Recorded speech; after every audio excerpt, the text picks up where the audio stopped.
So welcome back to the channel. As always, I appreciate y'all coming through, kicking with your boy, and checking out the videos. But today, we're going to be starting a new series on the channel where we're going to be setting up these two new tanks that I just picked up off of Facebook Marketplace. Now, I think I paid maybe like 40 bucks a piece for these tanks, super cheap. So if you're looking for some tanks, get on Facebook Marketplace. That is where I buy all my aquariums from. I do not go out and spend a whole bunch of money on brand new tanks. I get on Facebook Marketplace and I scour and I wait till a deal pop up. So that's how I got these tanks. They're not in the greatest condition, but they're still some good tanks and they hold water, and that's all that really matters to me. So this series is going to be about setting up natural ecosystems. They're going to be low tech, low maintenance tanks, and it's going to be easy for anybody that's getting into the hobby or been in the hobby for a long time to set these tanks up. So we're going to be starting with this tank today. I got tons of hardscape, tons of wood, tons of substrate, and we're going to start getting this thing going, and then we'll add fish, and then we'll set everything up, and then we'll move on to the next tank. So it's going to be a nice little journey.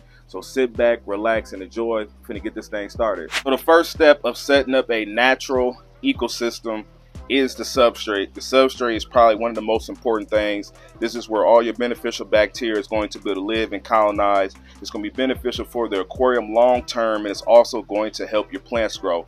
So I'm going to be shooting for a nice thick substrate bed. I like to shoot for at least 2.5 to 3 inches of substrate. Something real nice and thick. Like I said, it's going to be beneficial for the aquarium in the long run. So I'm going to be adding in this first layer. This is like a sand and pebble mix, and then we'll cap it off with something a little bit bigger, and then we'll see where we after that. So let me spray all this around, and then we'll go to the next step.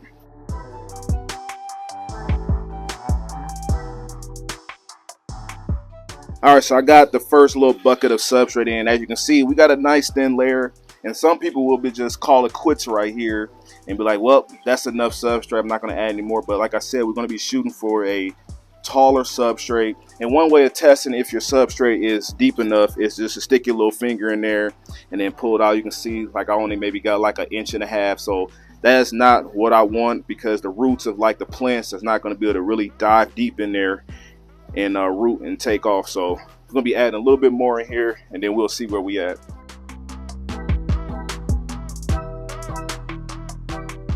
All right, so I got all the substrate in, and as you can see, it is super thick. Let me give you a little bit of a test. Stick my finger all the way down. Pretty much goes past my knuckle. So we got about a good 2.5 to 3 inches of substrate, more than enough to achieve what I'm trying to achieve in here.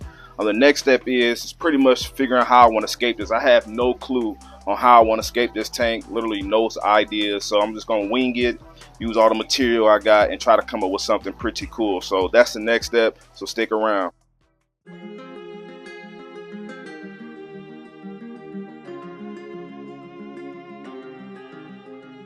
So like I said, I'm not 100% sure how I want to scape this tank, but I know I want to put a lot of driftwood and rock in this aquarium. So I started off with this one piece of driftwood, put it over there in the corner because it has like a piece of slate under the bottom of it. I was going to put it in the middle, but I'm like, you know what, that looks too uniform, and I want this tank to look as natural as possible. So I got it over there in that spot.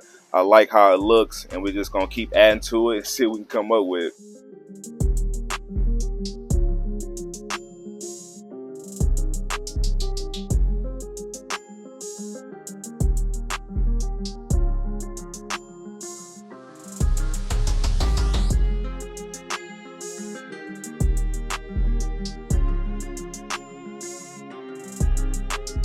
So after playing around with this tank for a while, I was able to come up with something that I think that I like.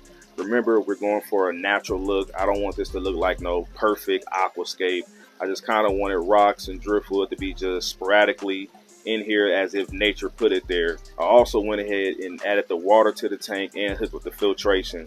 So with this being a low maintenance natural aquarium, I want to just run sponge filters. So I got 2 sponge filters hooked up on this tank, and that's going to be more than enough to do what I'm trying to do in here. Now the next step is to add some plants. So I got a whole tub here full of red crypts, and we is gonna plant this thing to death, and it's going to be able to soften the edges a little bit and make the driftwood not just stand out right in your face. So that's the next step. Let's get into it. So the time has come to start adding the plants to the tank. This is what's going to really complete our ecosystem and bring this tank to life.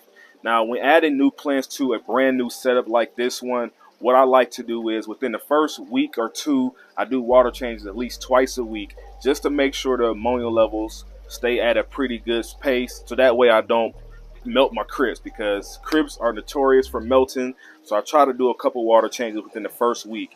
After I see the tank starting to mature and I see the plants are doing well, I just go to maybe like my weekly water changes. As things start to mature even more, I go ahead to maybe every 2 weeks or a month, depending on the type of fish and what I got going on in the tank. So just wanted to give you guys a little bit of information when planting a brand new tank, because these bad boys can melt on you overnight. Literally, you can kill these plants overnight. So we finna start planting this thing. I got tons of crypts right here, and I'm gonna try to make this as lush as possible. So let's just get into it.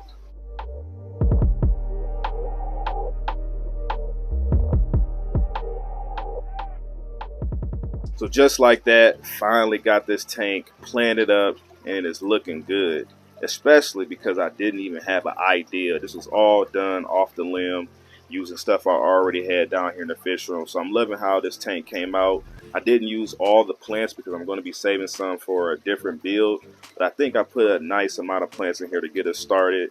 Then I'm going to be adding some floating plants and probably some more different plants in the foreground to really make this thing nice and lush. So you guys can let me know, did I take a W on this build today? In the next video, I'll be adding the fish, adding some more plants, and taking you guys along that journey. But before I get up out of here, I want to give you guys a little update on the 1,000-gallon pond, because these guys are in here looking amazing right now. They've been down here hanging out with me all night while I've been filming and setting up this tank. You can see these guys in here looking good. Where Biggie at? There you go, hanging out over here. Y'all can see him go crazy real quick. Look at the clown knife. Biggie might not get now. I'm gonna have to feed him some tilapia off camera.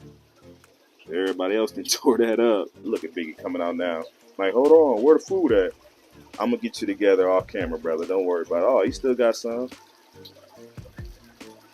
Look how beautiful that Oscar is. OJ the Juice can really put on some color. But I don't think I've showed you guys what's going on in these tanks down here. So I'll give you a little quick rundown of what's going on in these tanks. I've been breeding a lot of shrimp in here and been growing out a lot of little fish. So I'm gonna show you guys what's going on. You can see all those blue dream shrimp in here. Been breeding the crap out of shrimp. I've been loving breeding the shrimp. It's been a new little fun thing for me to do down here in the fish room. Down here I have some yellow shrimp that I picked up recently that I've been working with. I haven't had any fresh babies with them, but I've been enjoying watching these guys swim around, eat, do what they do. So hopefully we can get a bunch of them going here in the future. In this tank, we got some red shrimp, and it's hard to see them because there's so much hornwood in here, but we have some red shrimp in here as well. You can see one of them kind of hanging out. So been having fun breeding the shrimp. No filter tanks, low maintenance tanks. That's pretty much what this whole side over here is going to be. It's low maintenance, low filter tank. So you guys can let me know, like I said, did I take a W on this tank today? Because I definitely think we did. And we'll be adding more fish in the next video. If you're new around here, hit that like button, subscribe to the channel, and turn on your post notifications so you can be notified when I drop the next video. I'm out of here.